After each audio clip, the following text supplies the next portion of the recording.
Hello and welcome back to my channel. How are you all? I hope you all are fine. So today we are going to discuss about the writer Simone de Beauvoir.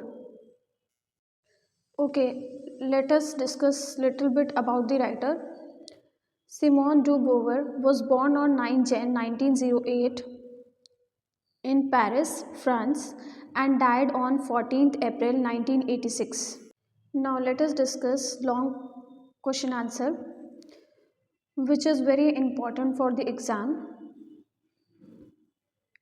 Question 1. Summarize the main points made by Simone de Beauvoir in second sex. So tell the main points which has been made by the writer. So now let us read and then I will explain you. The second sex presents Simone de Beauvoir historical account of women disadvantaged position in society. The text explains current theories that de Beauvoir disputes, summarize her account of women's place in history, and provide alternatives for how women should be treated. The work contains two volumes, one on facts and myths, and de Beauvoir attempts to deconstruct, and the second on lived experience, in which she explains her own take on how women actually experience sexism day to day life. So, in feminism, the second sex is the important book written by Simone de Beauvoir. Writer ने एक बहुत अच्छी book लिखी है second sex, जिसमें उसने दो volumes को लिखा है.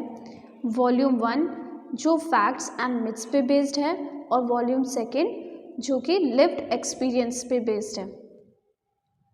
तो इसमें राइटर ने ये बताया है कि किस तरीके से वुमेन जो है वो आज बहुत सारी चीज़ों को फेस कर रही हैं और उनका मानना है कि वुमेन्स की कोई पोजीशन नहीं है इस सोसाइटी में.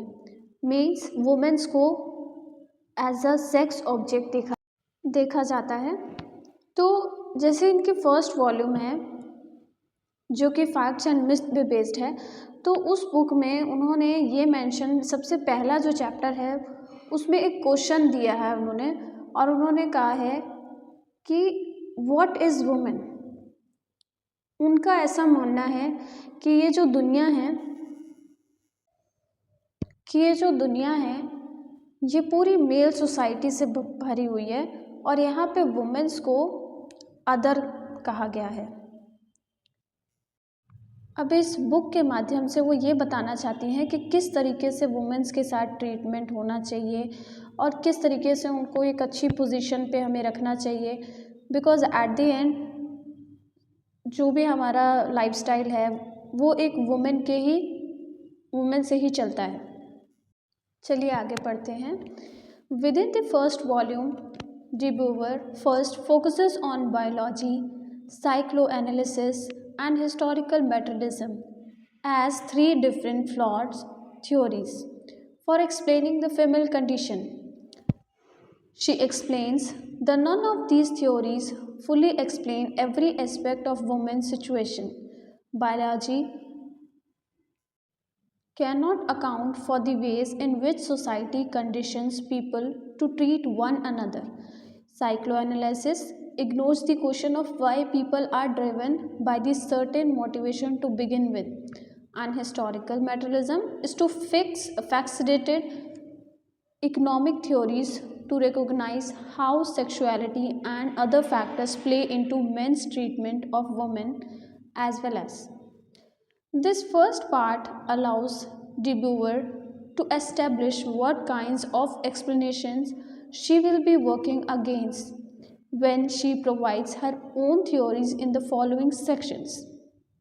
De Beauvoir ने अपनी द सेकेंड सेक्स की बुक में उन्होंने 3 थ्योरीज की बात की है.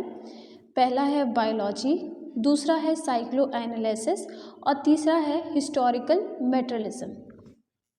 राइटर अपनी बायोलॉजी थ्योरी में ये बताती हैं कि किस तरीके से एक मेल स्पर्म जब एक वुमेन के ओवम से जाकर मिलता है तो वो रिप्रोडक्शन होता है और ये प्रोसेस एक चाइल्ड को बर्थ देने के लिए की जाती है, बट ये हमेशा वुमेन्स के लिए रेपिटिशन होता है कि उनको मेंस को दोबारा एक चाइल्ड चाहिए, फिर दूसरा, तो इस तरीके से ये प्रोसेस होती रहती है और वुमेन्स जो है वो उनकी जो बॉडी है वो वीक हो जाती है।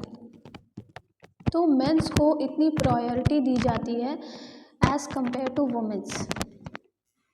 राइटर अपनी फर्स्ट थ्योरी बायोलॉजी थ्योरी में ये बताती हैं कि किस तरीके से एक मेल्स का स्पर्म जब एक वुमेन के ओवम से मिलता है तो रिप्रोडक्शन होता है, means a woman gives birth to a child.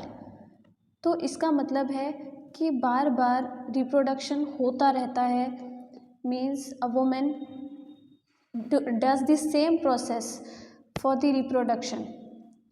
एक बच्चा हुआ, फिर दूसरा, फिर तीसरा, बट इस कंडीशन में एक वुमेन की जो बॉडी है वो बहुत ज़्यादा वीक होती है।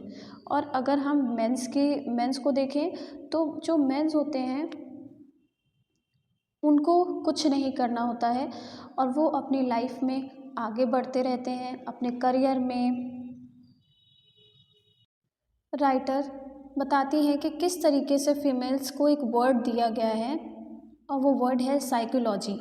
मीन्स अगर वो ये रिप्रोडक्शन वाली प्रोसेस कर रही हैं तो इसके लिए नेचर रिस्पॉन्सिबल है कि नेचर ने ही मेल्स और फीमेल्स की बॉडी को अलग बनाया है जिसकी वजह से रिप्रोडक्शन होता है। बट वो इस पॉइंट को क्रिटिसाइज़ करते हुए ये कहती हैं कि ये सेम प्रोसेस एनिमल्स में भी होता है। And this is all for today. If you like the video please like, share and comment, and I will upload the second part, so please see it.